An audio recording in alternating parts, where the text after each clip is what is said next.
Boring Greek myths for sleep, the story of the goat that fed Zeus. Hey guys, tonight we journey far, far back, before cities, before temples, before Wi-Fi. You're in the ancient mountains of Crete, but not the sunny tourist version with feta and Instagrammable ruins. Nope, this is the raw, windswept screeching eagle version, where thunder echoes through black cliffs, and the only welcome party is a few anxious goats and some damp moss. And you're a baby.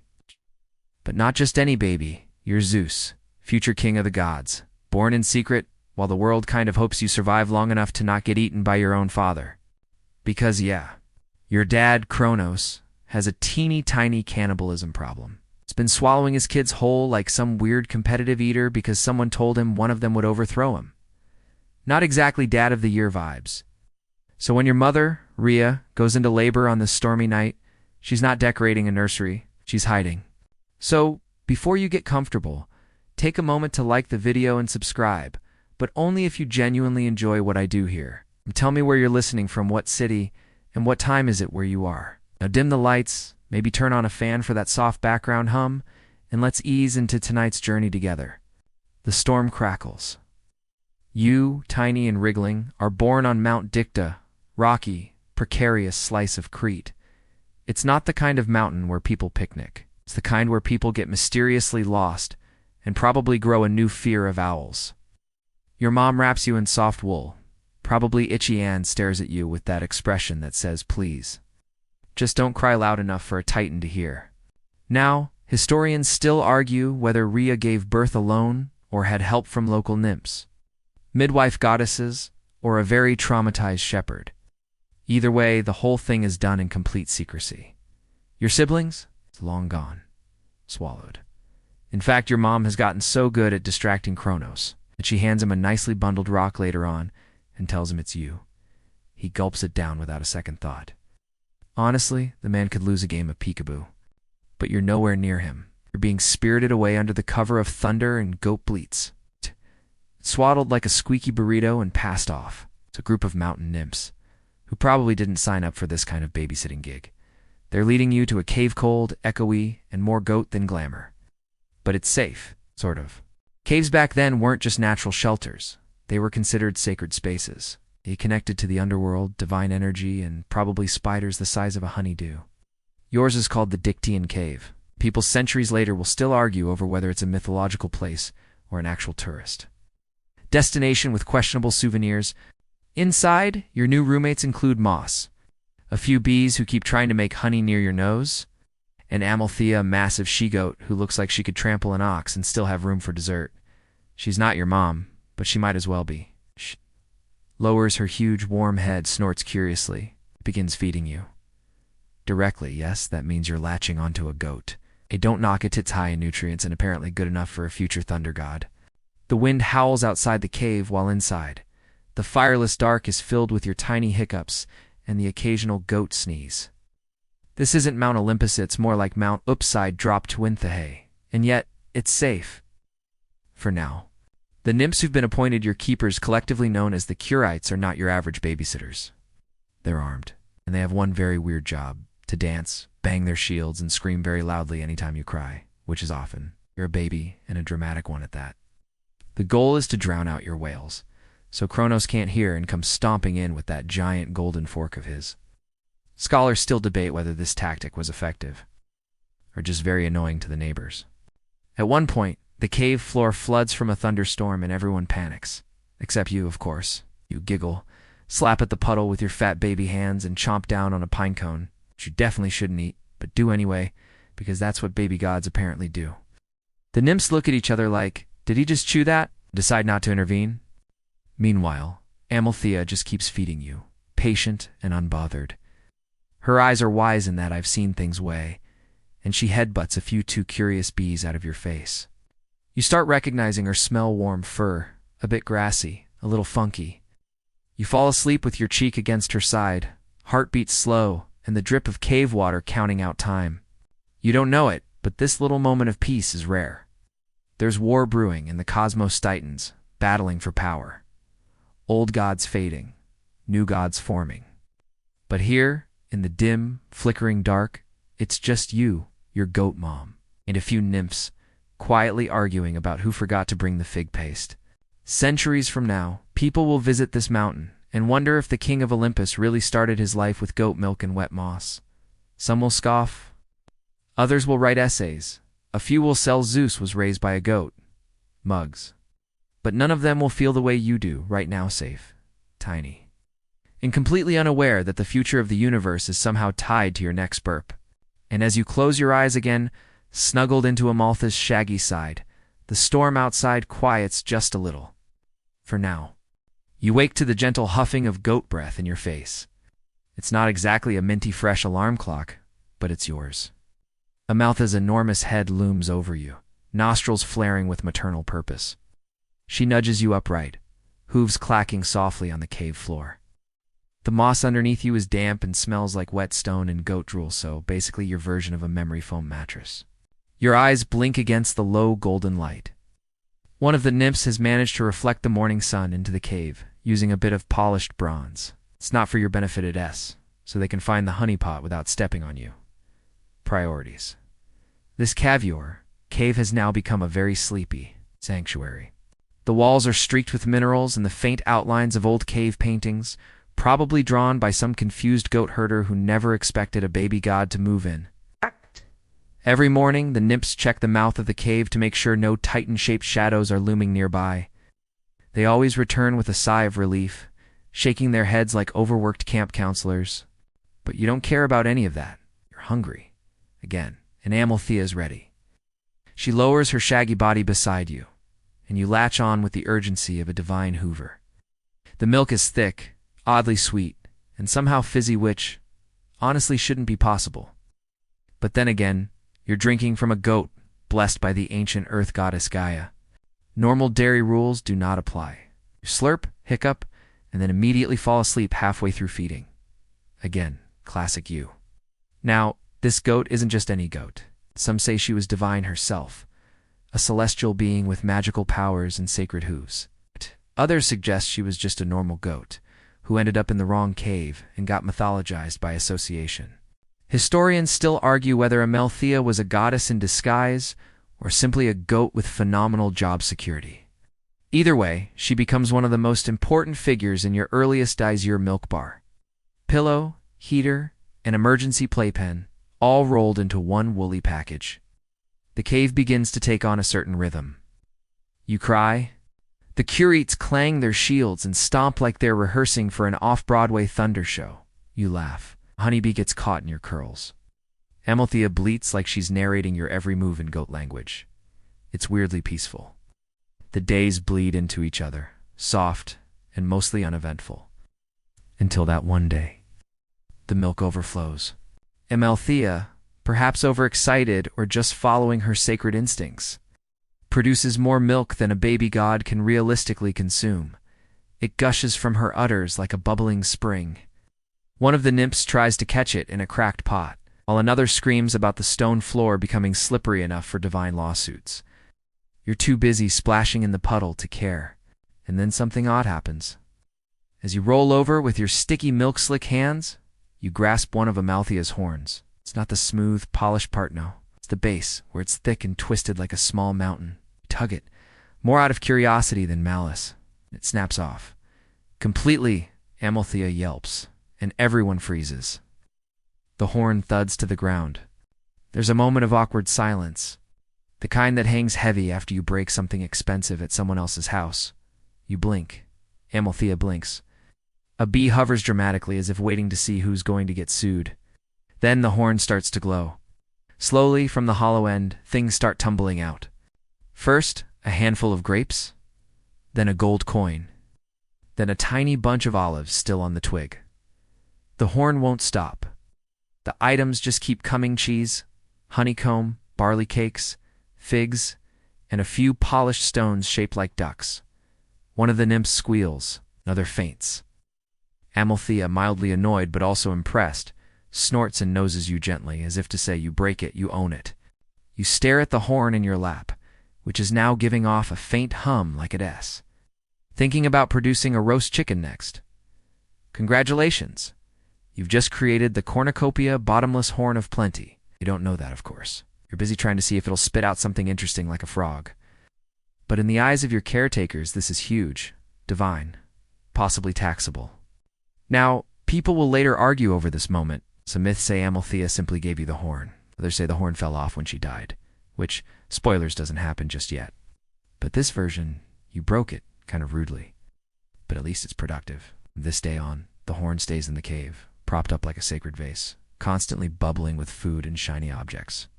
The nymphs use it for feast days and probably low-key steal snacks when you're asleep.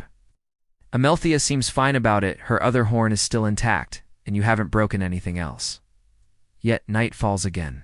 The cave grows quiet, save for the faint trickle of milk still dripping down a rock and the occasional soft clink of a golden pear rolling out of the horn and onto the stone floor.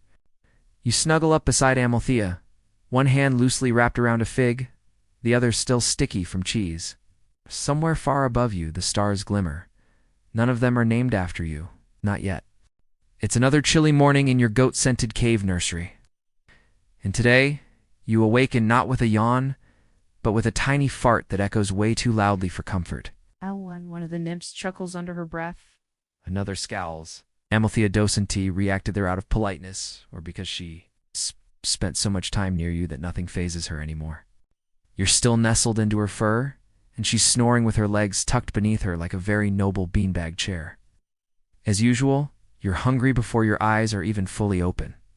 And once again, she's ready. The morning routine begins feeding, burping, and some light cooing, which somehow turns into a spontaneous thunderclap. Classic baby Zeus. You're growing now, fatter, louder, harder to swaddle. The nymphs try to weigh you using an ancient scale meant for cheese wheels, and it breaks. Again, you gurgle proudly. They do not share your enthusiasm. What's different today, though, is how much Amalthea is feeding you. Her milk flows so steadily you start coughing halfway through. Your growing stronger from mature skin has this weird shimmer, and when you hiccup, there's a faint smell of ozone. You don't know it, but something big is happening. Your god powers are waking up. But Amalthea, she's not keeping up the way she used to. She's slower getting up now. Her coat looks rougher. She doesn't bleat with the same sass. One of her hooves is cracked, and a few of the nymphs whisper behind her back, worrying. They think you're draining her literally, and, well, maybe you are. You're not just any divine baby, you're Zeus, future overlord of thunder and questionable decisions. One afternoon, while you're tumbling around near the cave mouth, wearing a weird sort of diaper fashioned from lamb's wool and fig leaves, Amalthea lies down with a groan.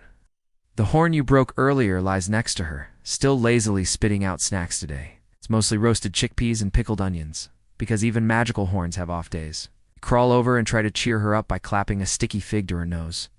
She snorts and nudges you gently and gives you a long, tired look, the kind your mom will one day give you when you re-5 and decide to put a fish in the temple offering bowl because it looked lonely. Then it happens. It's not dramatic. It's almost comically small. Amalthea shifts her weight to nudge you upright and missteps. Her front hoof slips on a puddle of spilled nectar.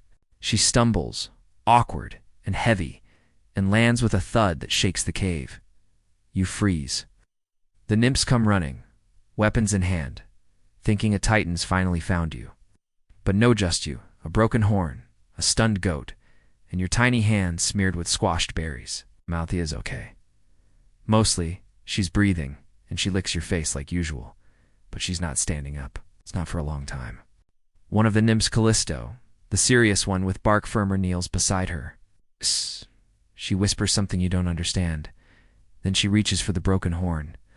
She places it gently near Amalthea's head, like an offering, or maybe a part of her she should never have lost.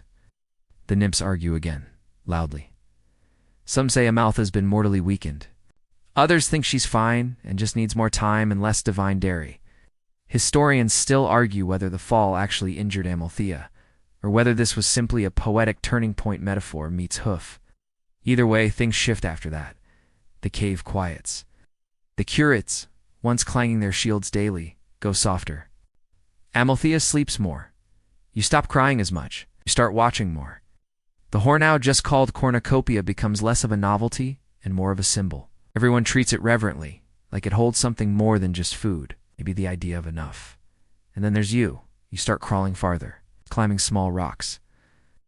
You chew on goat hair. You pull down ivy, throw pebbles into puddles, and babble to yourself in a tone that sounds suspiciously like you're issuing divine commands. One day, while the others nap, you crawl up to Amalthea, nestle in beside her, and whisper your first actual word. It's unclear whether it's milk, goat, or zap. The nymphs will never agree on what they heard. Ow. But Amalthea hears you. She lifts her head one last time, nuzzles your forehead, and sighs deeply. A golden light seems to flicker around her muzzle for a brief moment, then fades. She's still alive, just slower now, like an old mountain, solid and silent. You don't understand it yet, but something ancient has passed through her and into you. That evening, the nymphs perform a little ritual. Thank you, maybe. They scatter herbs around the cave and braid small wreaths of laurel and goat hair. They hum an old lullaby melancholy, oddly catchy, and place a wreath around Amalthea's good horn. You sit nearby, sucking on your fingers, watching the firelight dance across the cave walls. Shapes appear, some real, some imagined.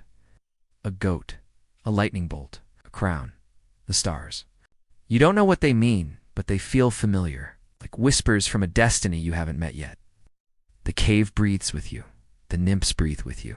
Even the cornucopia seems to hum, spitting out a final offering of sweet chestnuts and one inexplicable feather. You yawn, curling up into Amalthea's warm side. And though the fire fades and the world darkens, you sleep deeply. Because for all the changes, you're still the baby in the cave, and the goat, hurt or not, is still by your side. The mornings come slower now. The golden light that once poured into the cave like syrup now tiptoes in gently, as if it doesn't want to wake anyone. Amalthea barely stirs these days. Her eyes still follow you, always. But her bleeding, once brassy and bossy, is now more like a gentle sigh on the breeze. You don't know it, but she's slipping into legend right before your jam-smeared eyes. You, on the other hand, are no longer just a chubby-cheeked cave potato. You're moving with purpose, albeit a bit like a drunken toddler thunder god, which, fair enough, is exactly what you are. You climb onto rocks, practice your roars, and once tried to wrestle a pinnacone into submission. The nymphs have started treating you differently. You notice their sideways glances, the way they whisper in knots when they think you're not listening. Callisto sharpens her dagger more than usual. Eurynome plats her hair with bits of bronze. Something's coming, because real mom's getting nervous. Down in the depths of Mount Othrys, Cronus is growing suspicious. He's noticing things. Like how the sixth baby he supposedly swallowed hasn't made a single stomach rumble since. No indigestion, no divine burps, just a weird, smug silence. Even titans know what a lie feels like. So Rhea has started sending little birds, not metaphorical ones. Doves, sparrows, one very lost pelican. They arrive every few days, carrying tiny scrolls rolled in leaf paper. They perch in the trees near the cave and make a huge show of acting natural, which ironically just makes them suspicious. Birds are terrible spies. The scrolls aren't meant for you. You're still mostly chewing on rocks for fun. But the nymphs read them aloud when they think you're napping. You're not. You're listening. You hear phrases like Cronus suspects, plan must proceed, and prepare the child. Prepare you for what? You have 2 teeth and just discovered how to blink both eyes at once? But still, the cave buzzes with new energy. One night, under a pale half-moon, the curates return those thundering bodyguards with their over-the-top shield choreography. They march in silently, glittering with bronze and thick with oil. Their leader, Brontes, kneels before you and offers a rattle carved from olive wood. You whack it against your own head. He nods solemnly, like he expected that. Brontes carries news. Cronus is moving. Maybe not yet toward Crete, but he's asking questions, sniffing out betrayals. The window to hide you safely is shrinking. You can't stay in this goat-scented cave forever. So, the plan forms. You'll be moved. Not far, just deeper into the forest. A new cave, less obvious, better hidden. More goats optional. This one even has a small pool inside, perfect for splashing, reflecting lightning, or baptizing thunder gods, whichever comes first. You aren't consulted, of course. You're too busy trying to eat a moss patch that smells like olives. But your days in the original cave, the cave where Amalthea nursed you, where the cornucopia was born. where you burp so hard once the ceiling cracked slightly, those days are numbered. When the time comes, it's quiet. Just the creak of a wooden cradle, the rustle of leaves, the muffled bleating of Amalthea watching from the shadows. You're swaddled tightly, looking more like a very judgmental turnip than the god of gods. And then the nymphs carry you out. You pass through the narrow tunnel at the back of the cave, lit by moss glow and scattered sunbeams. The forest feels larger, now wilder. Every tree seems to lean in as you go by, curious. Wind picks up, stirring the branches like they're gossiping about you. The cradle bumps slightly. You sneeze. Squirrel drops an acorn on your forehead. Divine karma. The new cave is darker, more echoey. There are no paintings on the wall yet, no sticky cornucopia puddles. But the nymphs unpack quickly blankets, herbs, a fresh altar stone. Amalthea is not with you. She's too weak to make the journey. That night, you keep looking toward the entrance, expecting to hear her heavy hooves or that weird snore she always made. But nothing comes, just the soft hum of the forest, the distant clang of a curate practicing his dramatic stomps, and the whisper of water from the little spring nearby. You cry softly at first, then louder. The nymphs panic, of course. They try milk nope. Honey water nope. They hold up shiny things. Nope. Your voice cracks the ceiling a little, and a few stalactites tremble in fear. Always take steaks, steaks. And finally Callisto takes off her cloak, wraps you tight, and says something you won't understand for years. You're a god now. But you were a gotling first. You fall asleep with your fist curled against your cheek, your dreams sticky and warm with memories of fur and fig leaves. The next day, the curates dig a hole in the old cave. They place a laurel wreath inside, a bit of Amalthea's fur, carving of her remaining horn. They don't call it a grave goat's, especially sacred ones, don't exactly die in myth. They ascend, transform, get sky-buried, or reabsorbed into nature. Historians still argue whether Amalthea's death was symbolic or literal, whether she passed into star form, became part of the cornucopia's magic, or simply retired to a meadow no one remembers. Either way, the goat is gone, and you keep growing.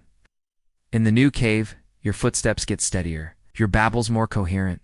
You create your first lightning bolt. You laugh when it sparks. It's the first sound like thunder that isn't made by the curate's stomping. They look at you with wide eyes. It's working. The baby is becoming the god.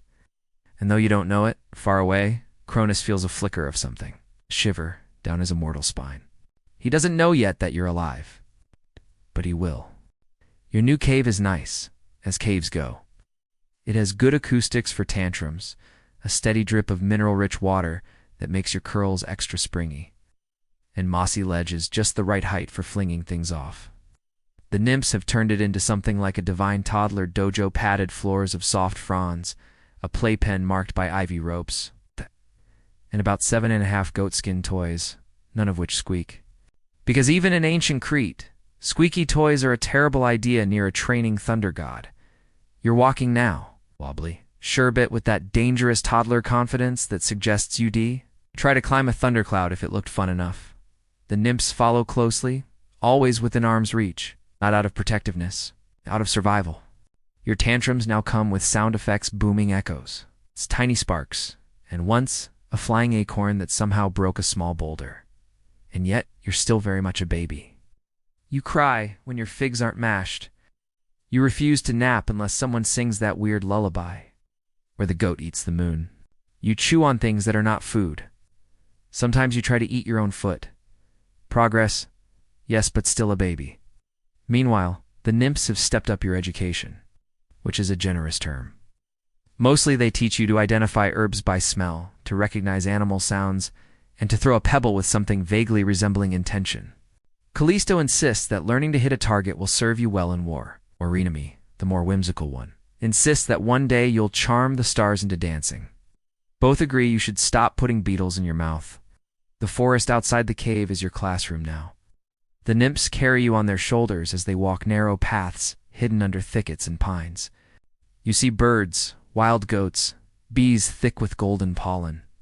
Sometimes they let you toddle barefoot through the mud. You squeal and fling it everywhere, because mud is awesome, and the earth should be reminded who's in charge. One day a new figure arrives.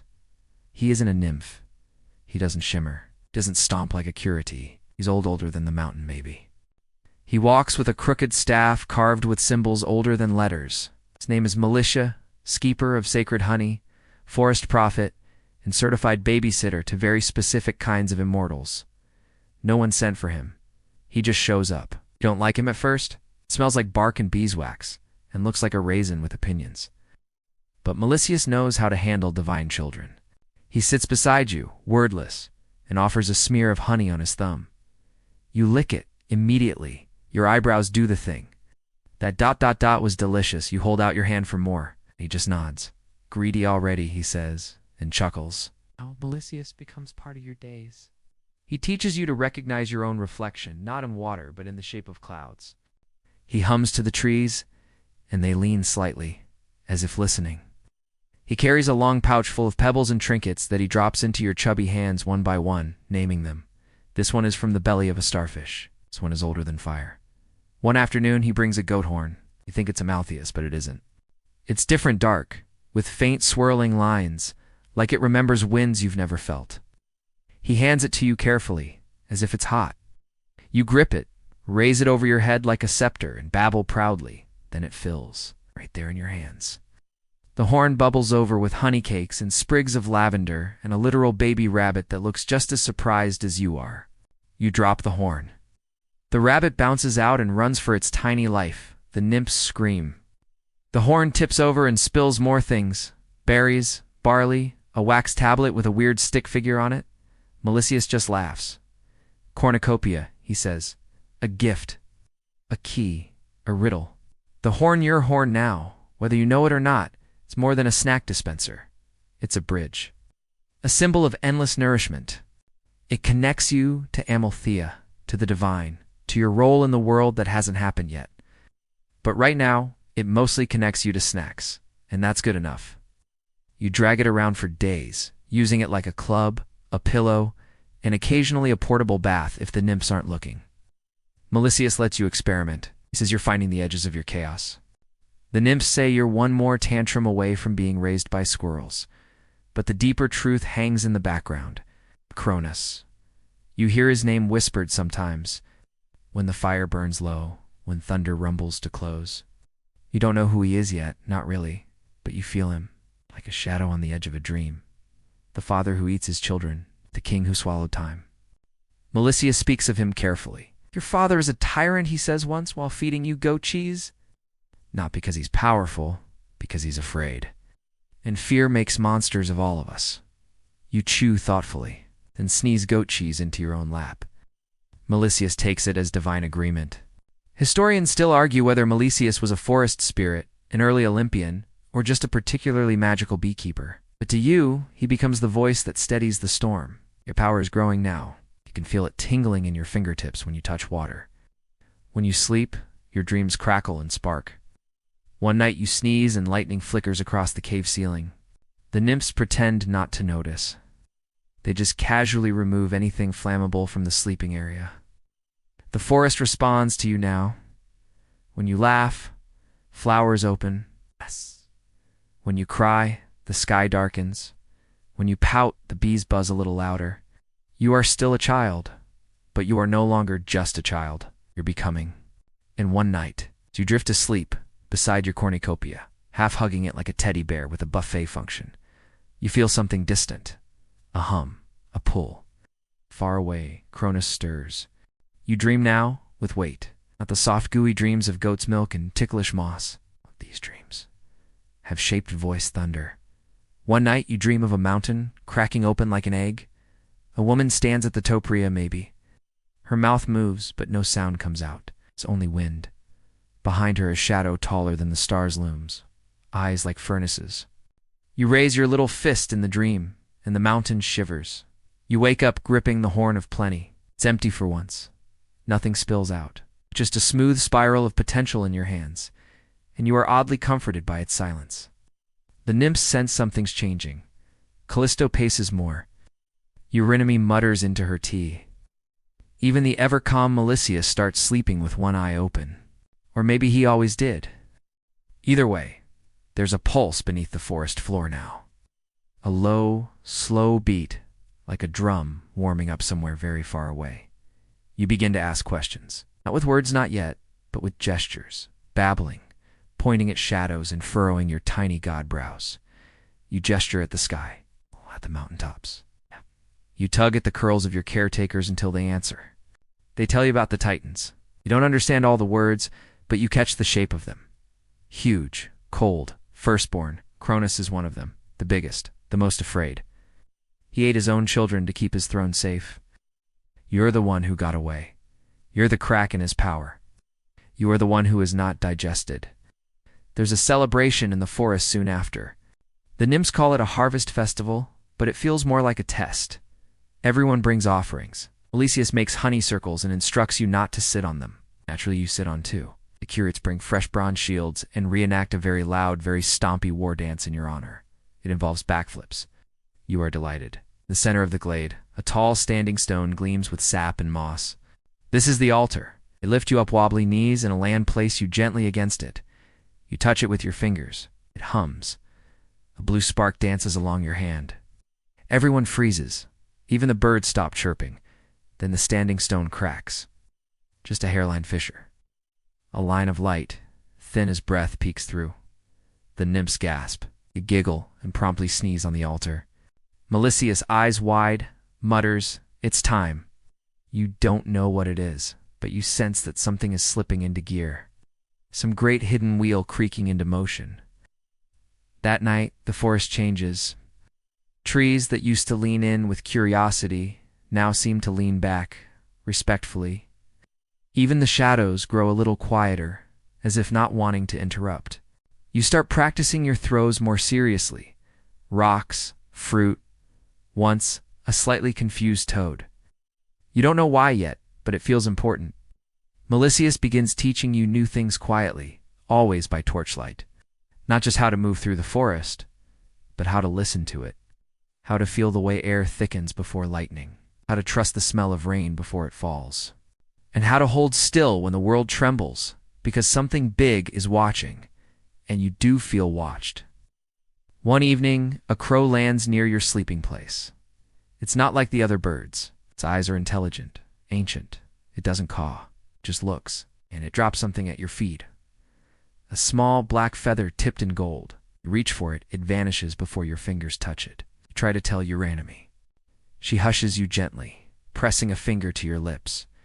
Signs are only meant to be read once, she whispers. Historians still argue whether the crow was a symbol of prophecy or simply one of Apollo's earlier messenger birds trying to impress the new god on the block.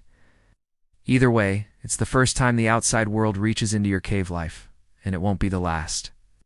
Not long after, the dreams return. But this time, you don't see mountains. You see a man, dull, golden, with fire in his beard and fear in his eyes. He holds a sickle curved and shining with ancient blood. His eyes search, scanning shadows, suspicious. And then, in the dream, he turns toward you. You wake up choking on your own breath. The cornucopia has tipped over in your sleep, spilling figs onto your head like some sort of fruity prophecy. You throw them, hard. They vanish midair in tiny sparks of light. Your first act of willful magic. The nymphs start training you harder after that. No more baby games. They show you how to command wind, how to coax flame from dry leaves, how to summon rain with a scream. Melesius watches with a distant expression, like someone memorizing the last page of a book before closing it forever. He doesn't sleep anymore. You ask about Amalthea once. You hold the cornucopia close and babble her name. Eurinome's face softens. She places your hand over your heart and says, "She's in here now.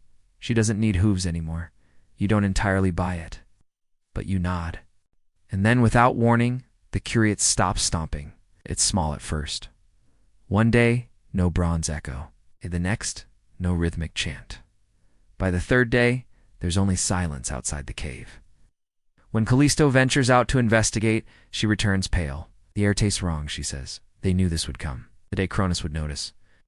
The moment the Letha stone baby he swallowed would begin to feel ... off. It's taken years in mortal time. But for Titans, years are a single breath. He's waking up. You feel it too. Something shifts in the very marrow of the mountain. The rocks grow cold. The birds fly low, and the nymphs stop pretending everything's normal. They wrap you in a fresh cloak woven with leaves, drape you with soft garlands of wild garlic and gold dust herbs. Not for fashion, for protection. And then Melicius gives you something new. Stone, it's small, gray, unremarkable. Throw it, he says, when the sky splits. You clutch it in your tiny fist, frowning.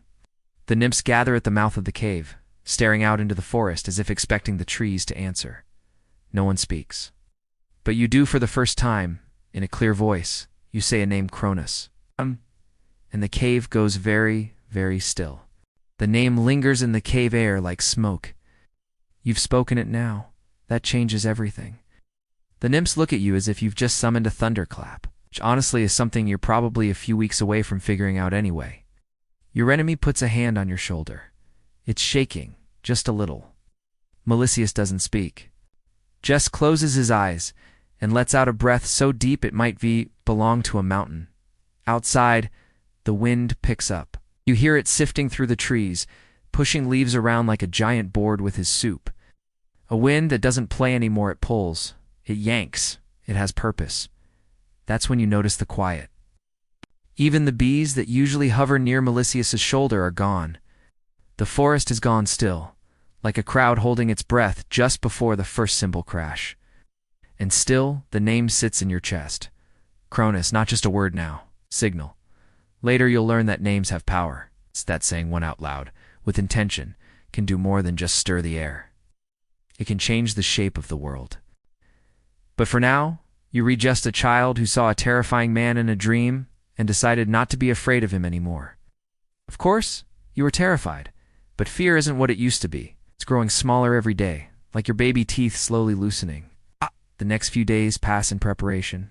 Melicius tells the curates to resume their stomping, but this time, not for concealment. For readiness, their dances turn martial. Weapons gleam brighter. Their eyes stay fixed on the tree line. Callisto sharpens a blade made from obsidian pulled from the mountain's throat. Eurynomy teaches you how to thread fire through your fingers without burning yourself. It itches at first, like trying to wear a coat made of lightning, but you get the hang of it. You sleep less, not because of fear, but because your dreams are starting to look real. It's real. Some nights you dream of a throne made of clouds. Other nights you dream of a field full of statues, all with your face. It's a lot for a toddler. You started chewing the corners of your cloak again. Then comes the night of the storm. You're lying half asleep, tangled in a blanket that smells like wild thyme, when a crash splits the sky. Not thunder, something older than thunder.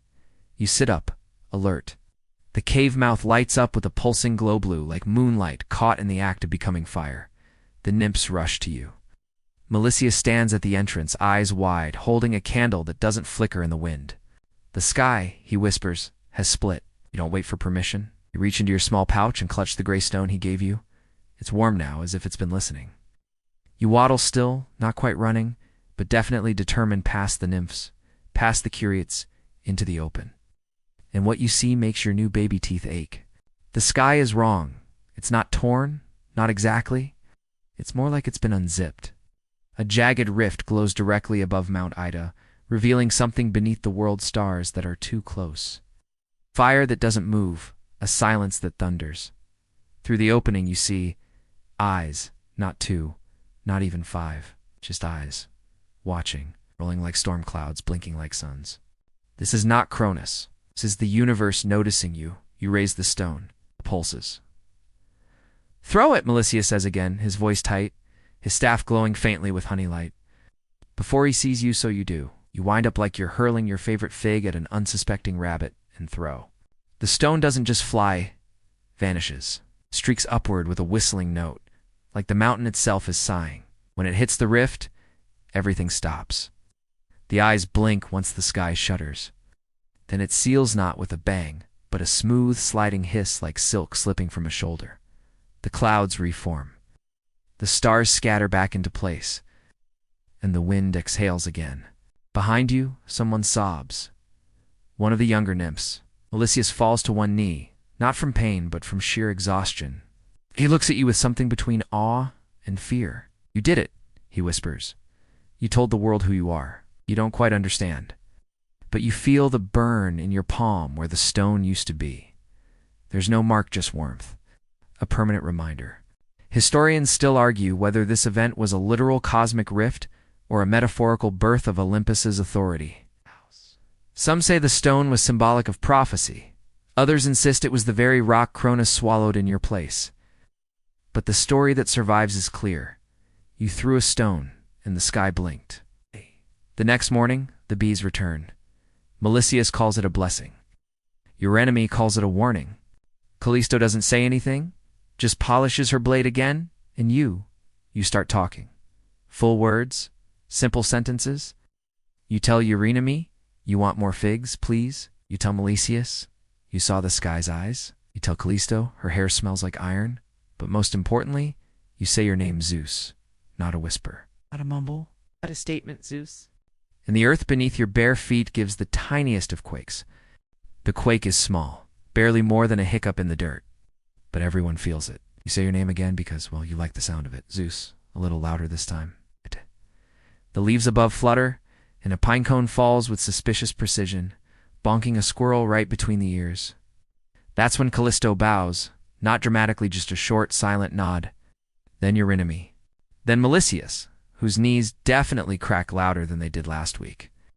Even the youngest nymph, who still thinks slugs are jeweler. You've said your name, and now you wear Zeus. It no longer feels borrowed or whispered in secret. It feels like you. You learned quickly after that. Too quickly, really. 1 week you're stuttering through basic words, and the next you're asking how lightning tastes. You don't just walk now, you stride. The forest seems smaller somehow. Not because it's shrinking, but because you're growing into it. The animals don't scatter anymore, they approach, cautious but curious. A lynx sleeps near your bed. A hawk circles when you stretch your hand. A boar grumbles under your window, Melicius. No. It's happening faster than I thought, he says, more to himself than to anyone else. You don't know what that means exactly, but you definitely feel sparkier. The Kuritsu are basically your uncles at this point. Switch up their routines. No more loud stomping games. Now they're training you to fight. They give you a stick. It's taller than you. This is a spear. The stick lasts 20 minutes before you snap it over your knee. You prefer throwing rocks anyway, so they switch tactics. You learn to duck, to parry, to punch with intention. You're still working on not GI. It's fun until you punch Melicius by accident. He stares at you, blood trickling from his nose. You freeze. Then you don't know for what, but you will. One morning, you wake up to find the nymphs packing. Soft bundles of herbs, jars of honey, even your favorite cracked bowl with the goat hoof painted on the bottom. Eurynome ties a cloak around your shoulders, one spun from midnight blue wool with tiny flecks that shimmer like stars. Where are we going, you ask? Melicius doesn't look up. To meet the world. It's a short journey, but a strange one. The forest seems to tilt as you pass, as if each tree is craning to get one last look. The animals fall in step behind you like a parade you didn't plan. Even the bees swarm above you in lazy spirals, droning a sound that somehow feels like a hymn. You walk until you reach a clearing you've never seen before, though you've probably passed near it 100 times. It's quiet, empty. Just a flat circle of stone ringed by trees. This, says Callisto, is the place. You don't ask what place. You just step forward. In the center of the clearing is a pedestal. A simple one, carved from mountain stone. No markings, no signs. Just ... waiting. Melicius reaches into his satchel and pulls something out.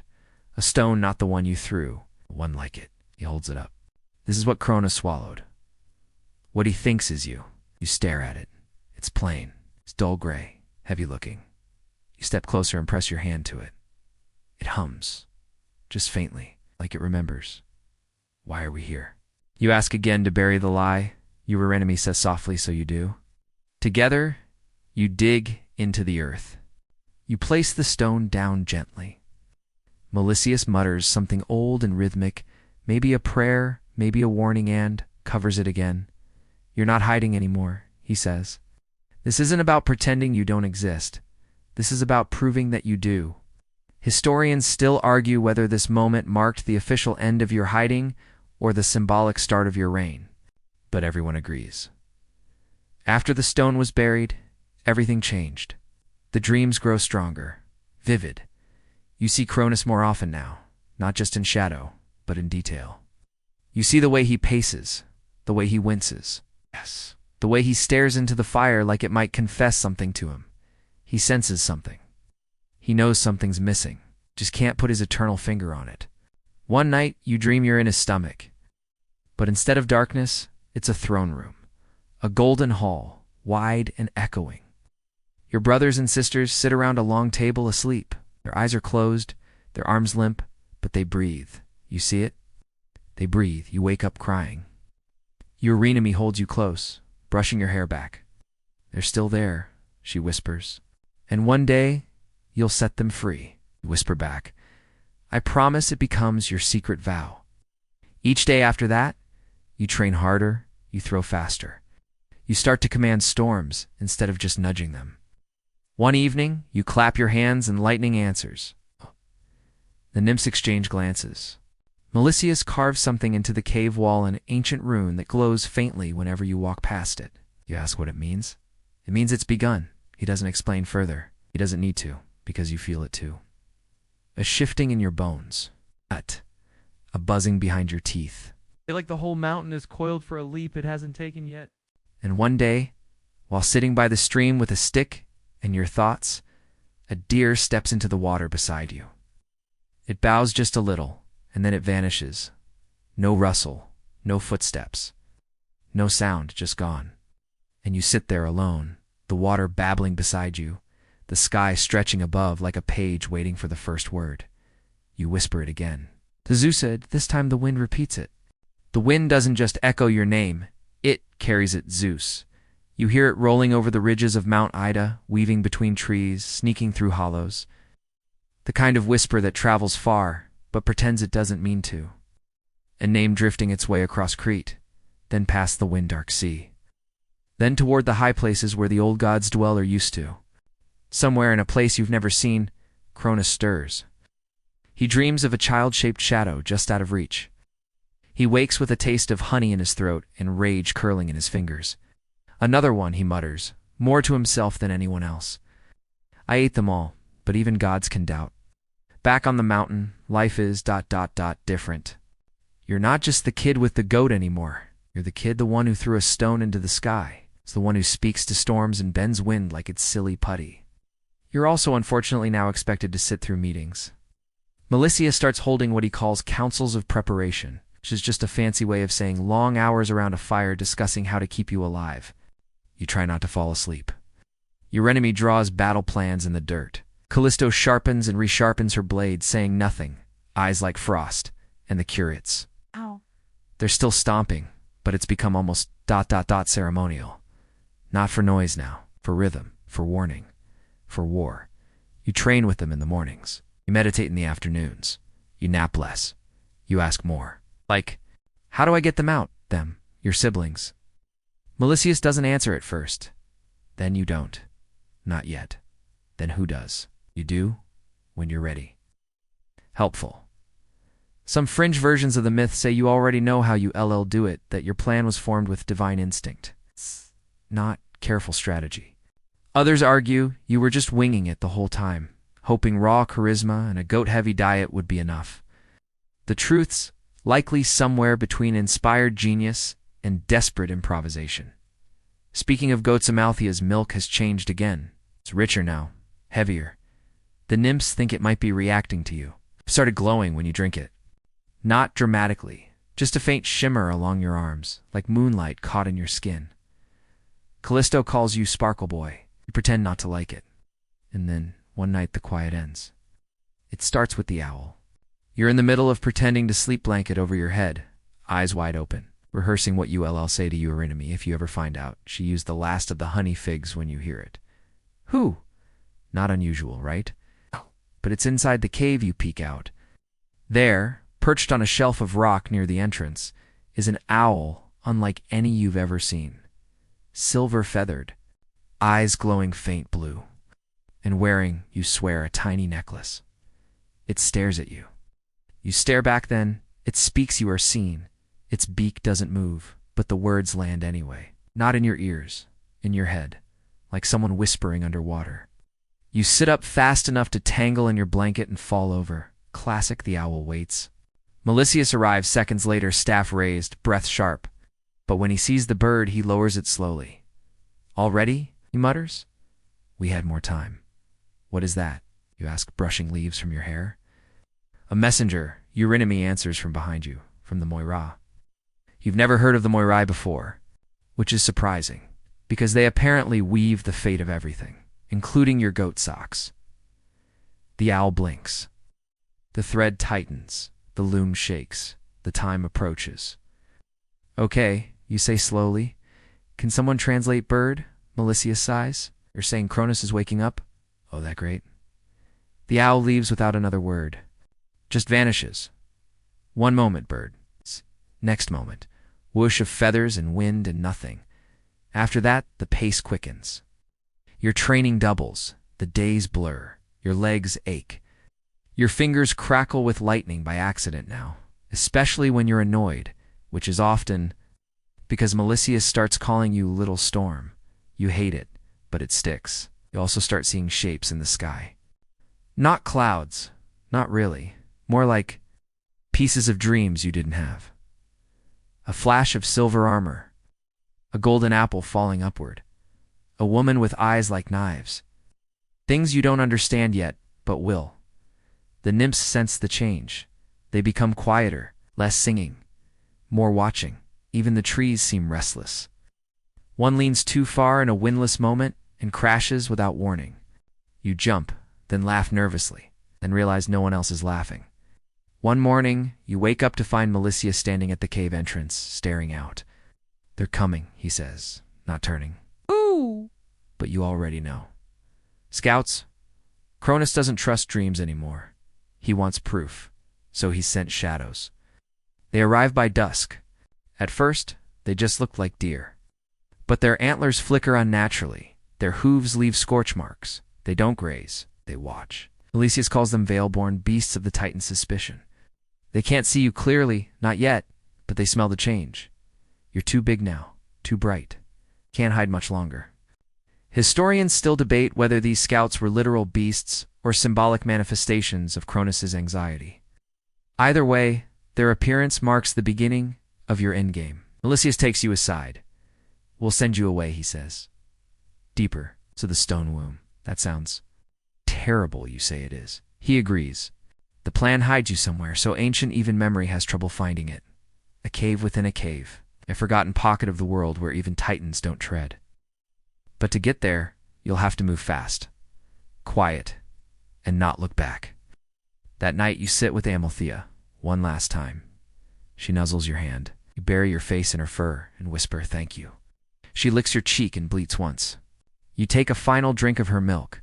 And when you stand up, the ground doesn't just quake, it bows. The forest leans away from you now, not out of fear, but deference. Because you're not just Zeus anymore. You're Zeus, the coming storm. You leave before dawn. No procession, no singing. Just you, Eurynomy, and Melicius, slipping silently through the dark like ghosts who've forgotten how to haunt. Your breath clouds in the chill air. The forest is quieter than it's ever been like.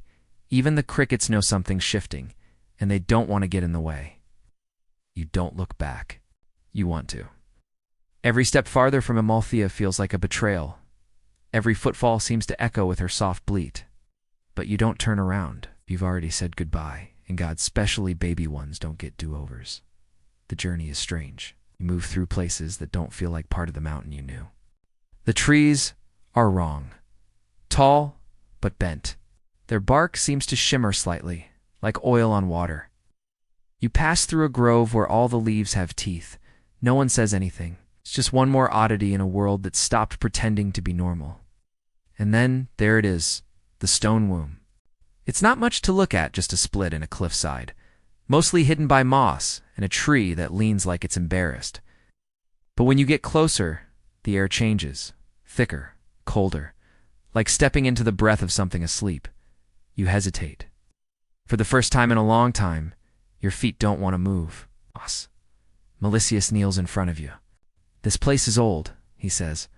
Older than Cronus. It's older than memory. It's safe, but it's strange. You glance at your enemy.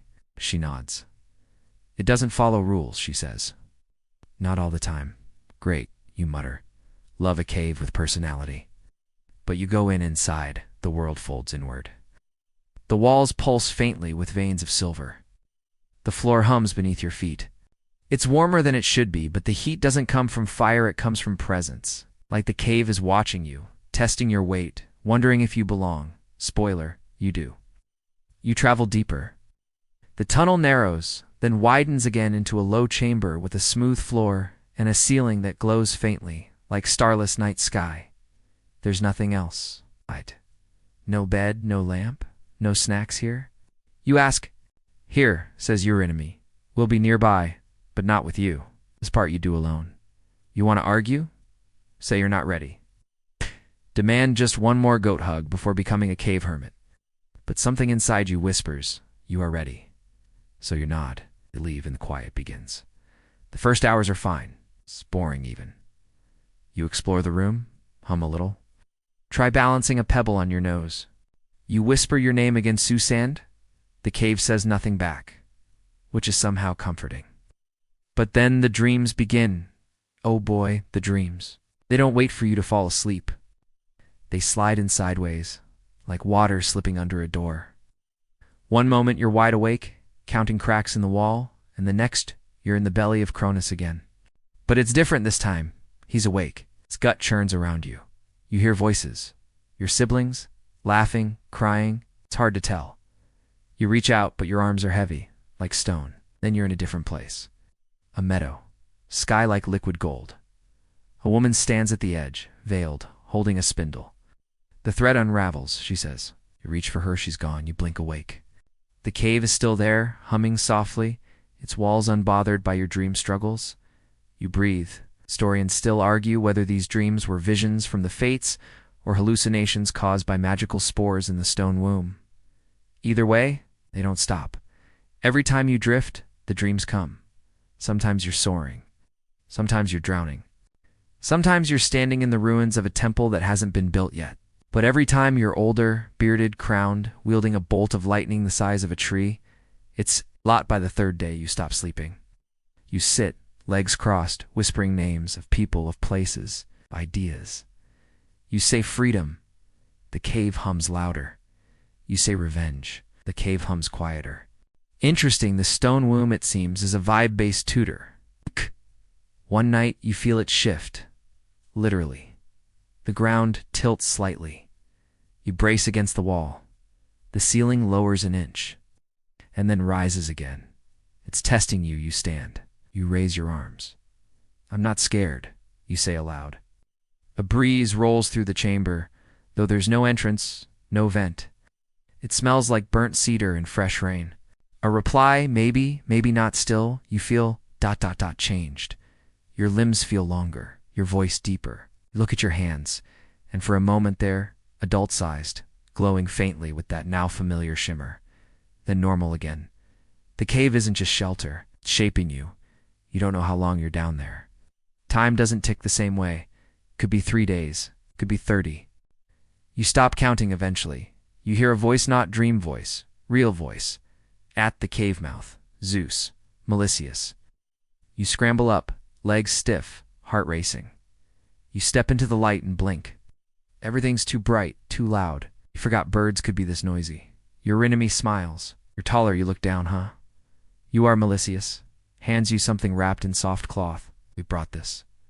You unwrap it carefully. A bronze blade. Not long, but sharp. Callisto forged it herself, using lightning struck, or she didn't T come she S. Watching the western ridge butt, she left a note scratched on the handle. Stab wisely. You grin.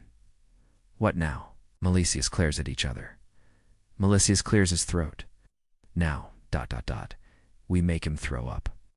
That's not a metaphor. Because you're done hiding. The real world's calling. And Cronus? He's about to get the worst case of divine indigestion in history.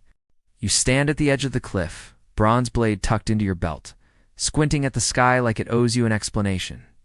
Cronus is out there somewhere. Not metaphorically, literally.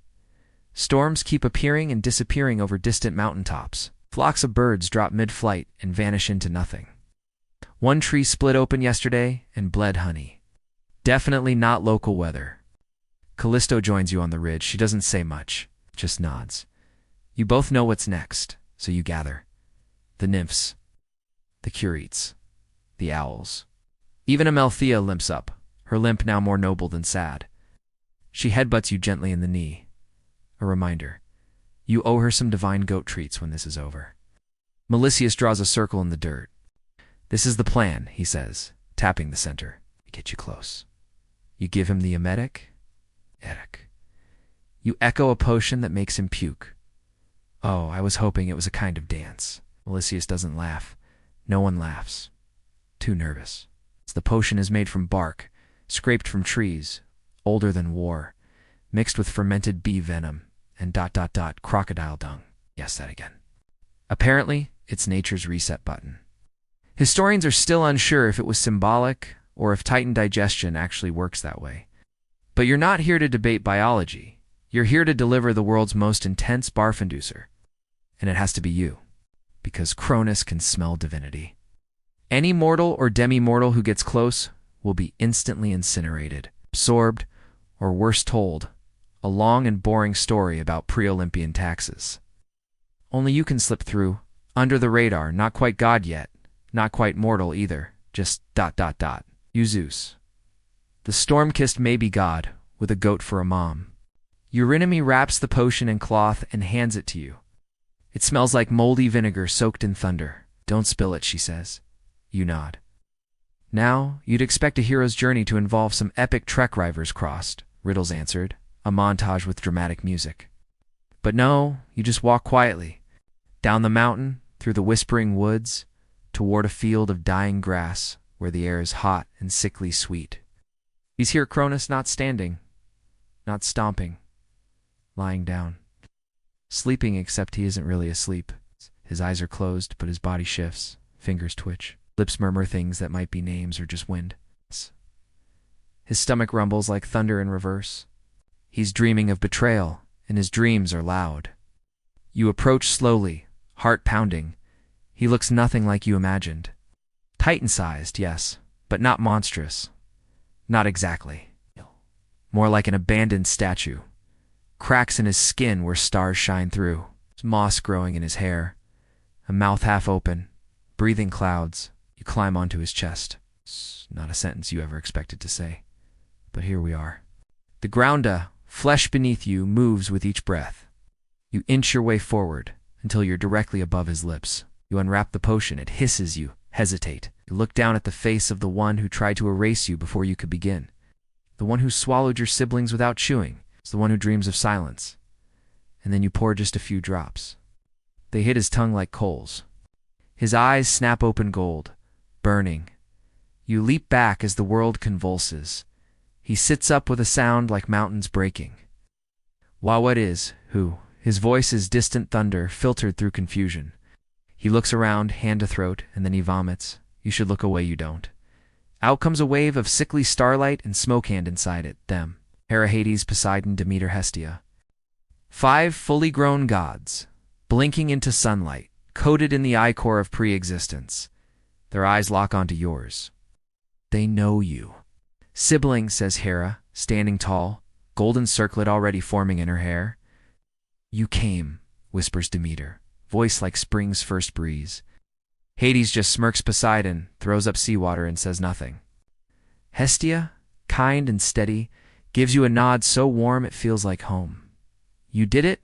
You actually did it. Behind you, Cronus is coughing, shaking, trying to stand. You turn to face him, surprised. You say, he roars, swipes at you, misses. The earth breaks. The sky peels open. Your siblings step forward. They don't need explanation. They don't need time. They join you. Lightning crackles in your hand. Fire blossoms in Hestia's palms. Demeter raises vines from the dirt.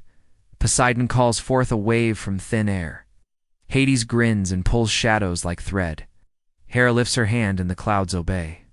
Cronus stumbles. He sees you. 6 shapes burning brighter than prophecy, and finally understands. He's not the future you are. The battle hasn't started, but the war has. Historians still debate whether Cronus knew this would happen. Some say he allowed it, too weary to hold the world alone. Others argue he was tricked, a victim of his own cowardice. Either way, this is the moment everything turns. The six of you stand together. Not gods yet, but no longer just children of a hidden goat and some mountain imps. You are Olympus waiting to be built. And for the first time in the history of the cosmos, ... Cronus takes a step back. The ground does not stop shaking. Cronus a step back, yes, but not in surrender. Not yet.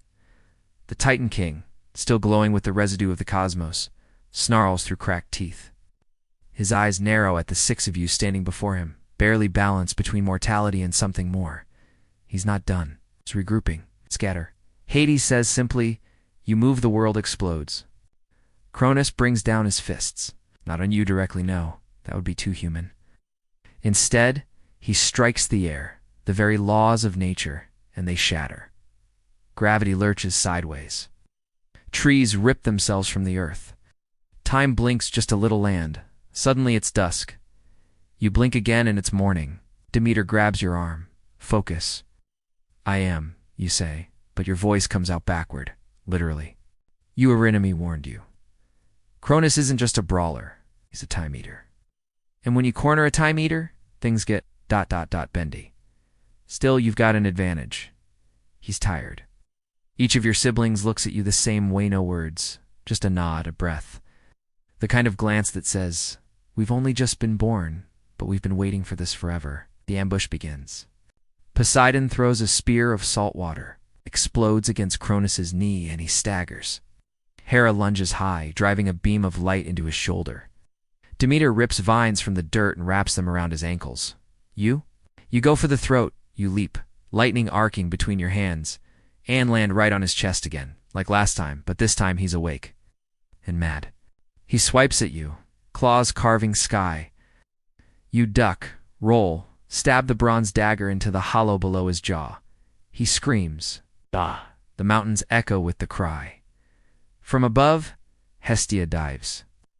You didn't even know she could fly. Her flames pour into the wound you opened, and suddenly, Cronus is on fire from the inside.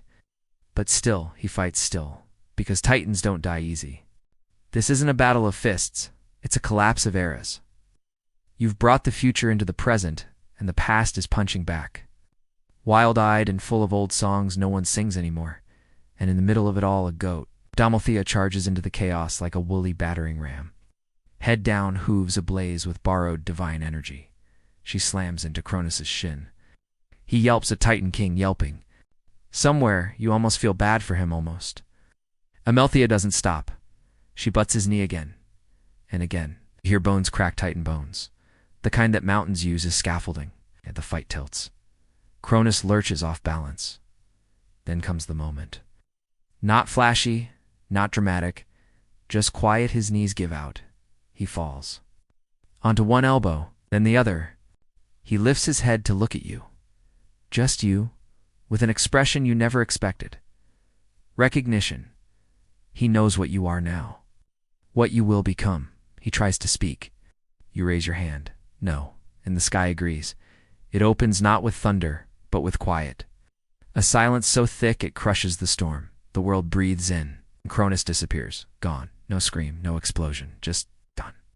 Historians still argue what happened in that final moment. Did he implode? Pulled into a time pocket of his own unraveling? Was he banished by some final, shared will between you and your siblings? Or did he simply choose to leave, sensing that the game had ended? No one knows. But you feel it, the absence. The silence that follows when a weight is lifted from the chest of existence. You collapse to your knees. Hera stumbles beside you. Poseidon vomits up a fish. You're not sure it's his. Hestia sits cross-legged and starts humming. Demeter and Hades hold hands, not romantically, just in that shared, shell-shocked survivor kind of way. And Amalthea, she lays down beside you. Her sides rise and fall slowly. You bury your face in her neck. She still smells like sun-warmed hay and lightning. Callisto and the nymphs emerge from the trees, their eyes wide. The curates, oddly enough, start dancing. Their armor clinks together in what might be joy or might be trauma, maybe both. Melisius finds you. Well, he says it's done, you whisper. And just like that, the world has a new center, you. No fanfare, no crown, not yet. But the moment is real and fragile.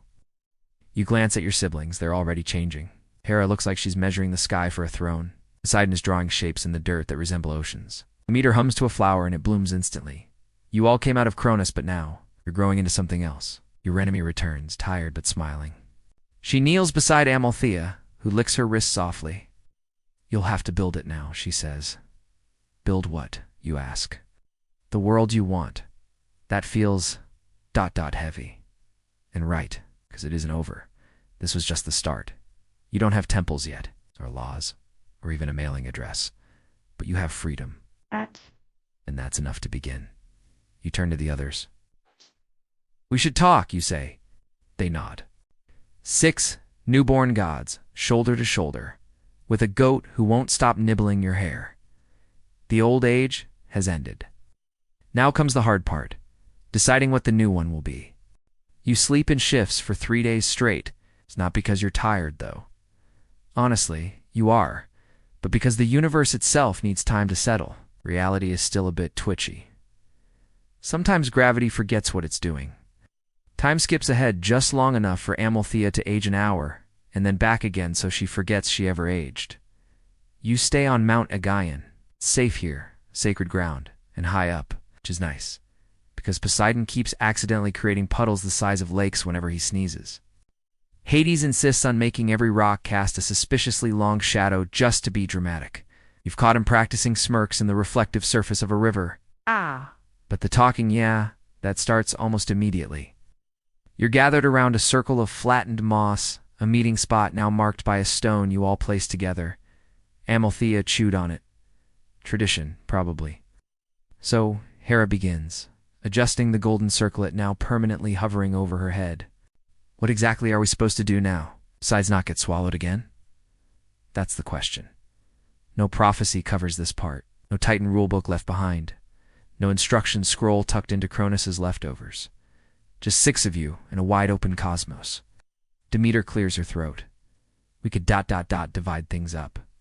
Like chores, you joke, but she's serious. Like realms, she replies. The way Titans had spheres of influence. Right. Earth, sky, sea, death. Maybe if we each take something we'll avoid. Conflict. You raise your hand halfway? Conflict like a screaming match? Or conflict like being eaten by your dad again? Yes, she says flatly, it's not a bad idea. You look around the circle, and one by one, the pieces begin to fall into place. Poseidon shrugs. I want the sea. No one argues. He already smells like salt water, and, let's be honest, he did arrive drenched. Demeter takes the land. Crops, seasons, vines, the works. Someone has to make food, she says, side-eyeing Poseidon's fish problem. Hades glances at the underworld, yes, the actual gaping pit that opened during the Cronus fight, and never quite closed. I'll take that, he offers casually. Seems quiet. No one's stopping you, Hera mutters. Hestia raises her hand. I want the hearth, the home. The warmth. She looks around. The middle of things. Everyone nods. It feels right. Centered. Grounded. She's the kind of person you want to sit next to when the world gets loud in Hera. She stands up. Marriage, family, order, queenship. You just made up queenship, Poseidon says. I made it up and now it's real. She replies with that. Hera, voice the one that makes you want to sit up straighter and brush your hair. Then all eyes fall to you. Your last sky thunder justice, a very loud goat. You glance at Amalthea, who lets out a sleepy bleat, and licks your hand, you smile. I'll take the sky, you say, and storms. And being in charge. They groan, you grin. No, seriously, you say. I'll make decisions. You can yell at me when they're bad. I can yell back. We can write this thing together. Surprisingly, they agree. Maybe not forever. Maybe not without fights. But for now, this is the arrangement. 6 gods, 6 realms, a rough sketch of Olympus. And somewhere above the sky, the threads of fate tremble not with fear, but with anticipation. Historians still argue whether the Olympian structure was agreed upon in harmony or simmering resentment. But the truth is, both. Sibling politics don't die just because you glow in the dark now. You spend the next few days experimenting with your powers.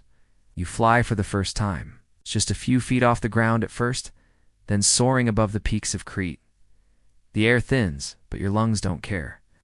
Lightning hums in your fingertips. Amalthea watches from below, unimpressed, but also a little proud.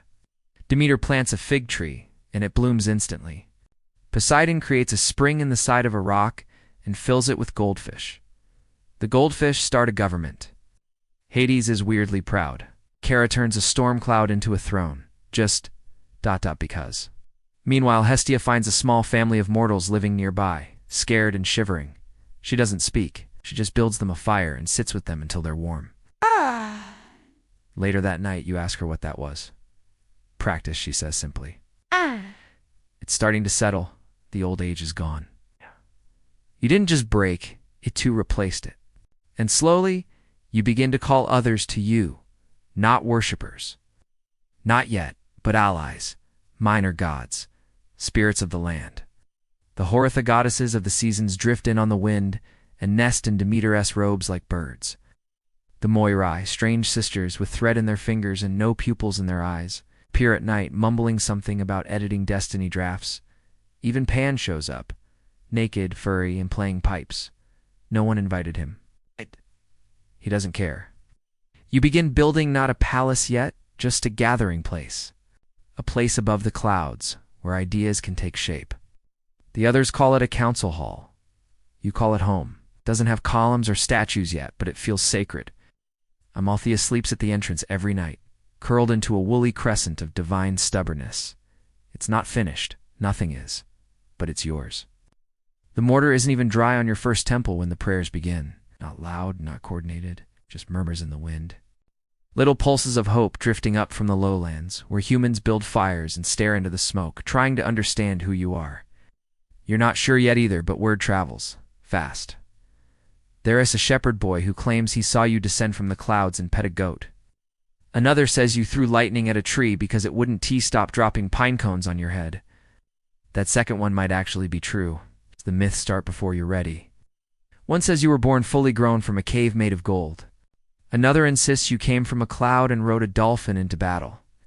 A third, more dramatic version has you splitting Cronus in half with a flaming sword made from Amalthea's horn. Okay.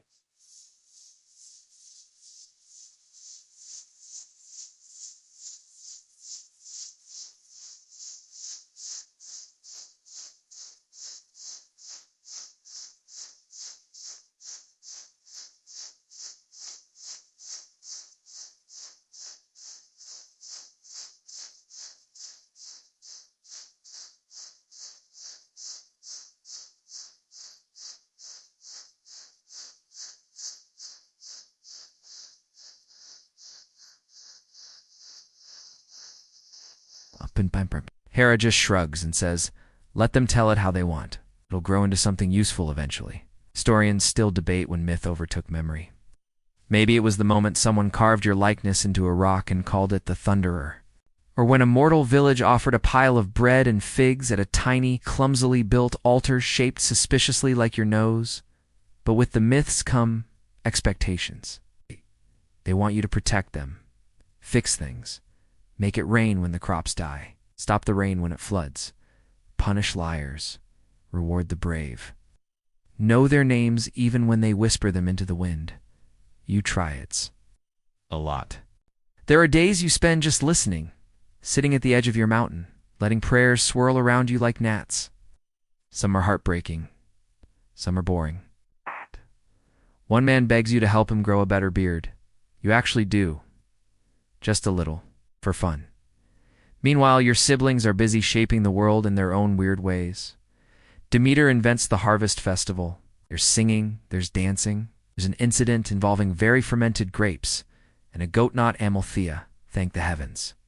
Poseidon builds an ocean palace made entirely out of coral and sea glass. He names every single clam, forgets them all immediately. Hades sets up shop in the underworld. Not in a spooky, cobweb-covered way.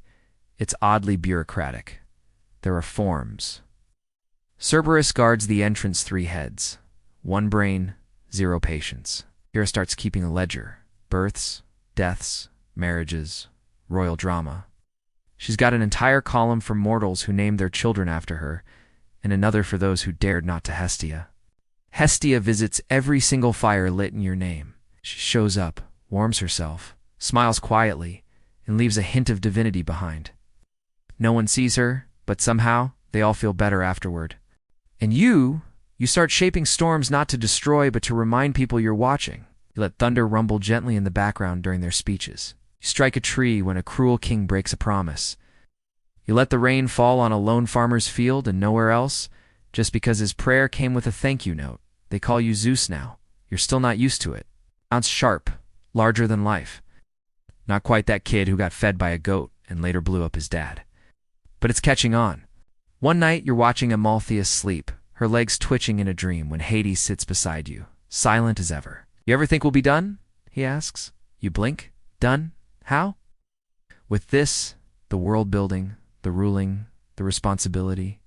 You tilt your head, you regret it. No, he says. But I think we're going to need rules, actual ones, not just winging it. You saw he's right. And so you start writing, not laws. Not yet, but ideas. About hospitality, oaths, balance, the right of the weak to be heard, and the duty of the strong to listen. You don't publish anything. Yeah. You just start saying them aloud, and the mortals they remember.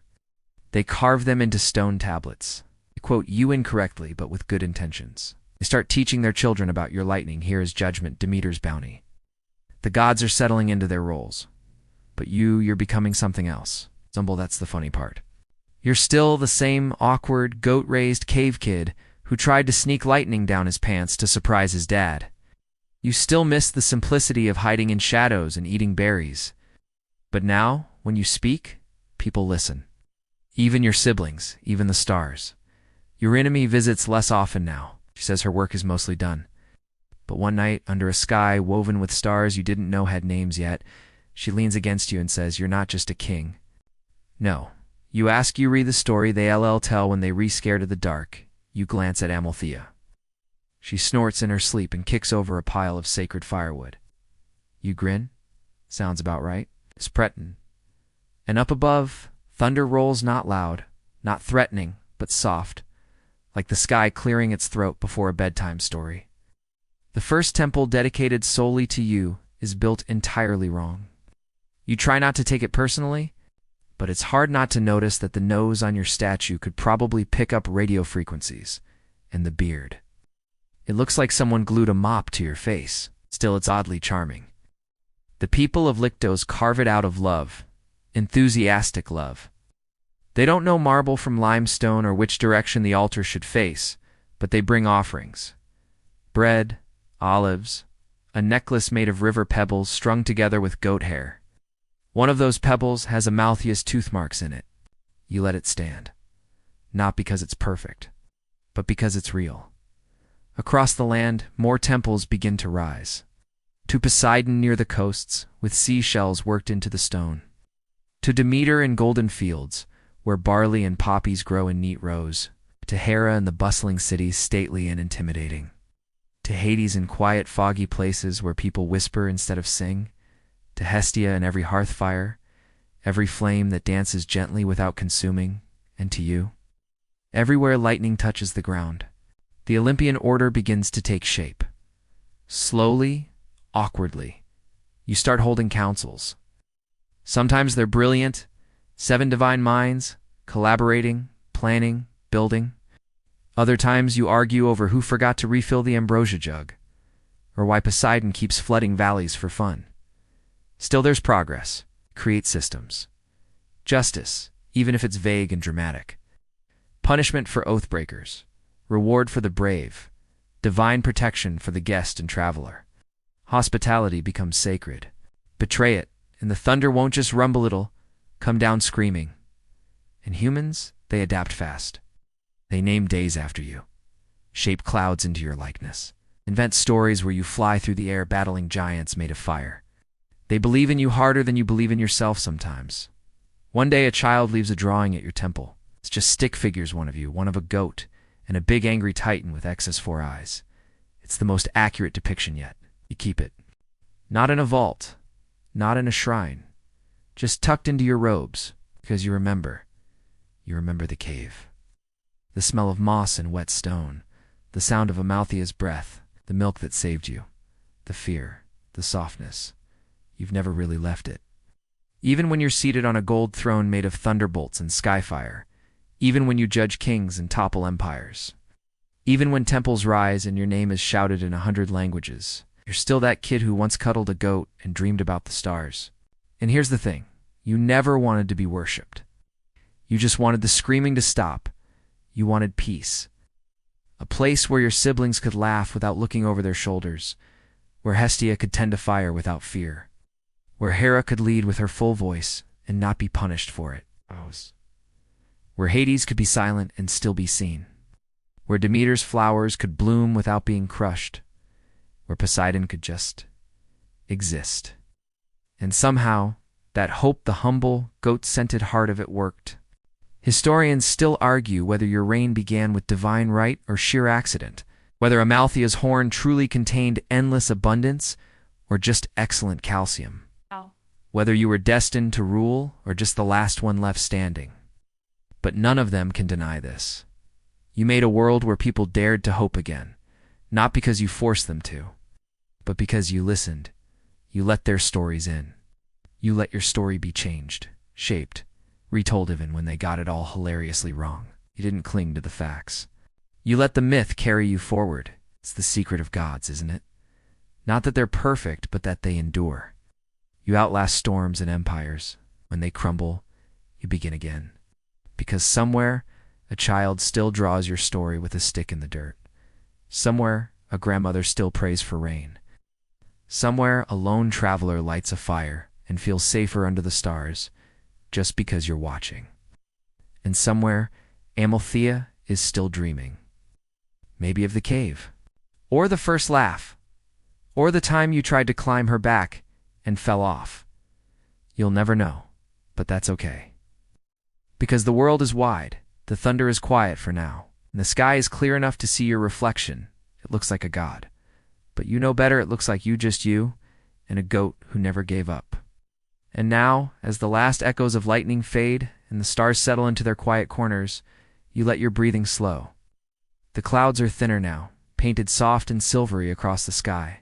They drift like forgotten dreams, leaving behind only calm. The mountain air cools, and even the hum of divinity seems to soften, the edges blurring into something warm and distant.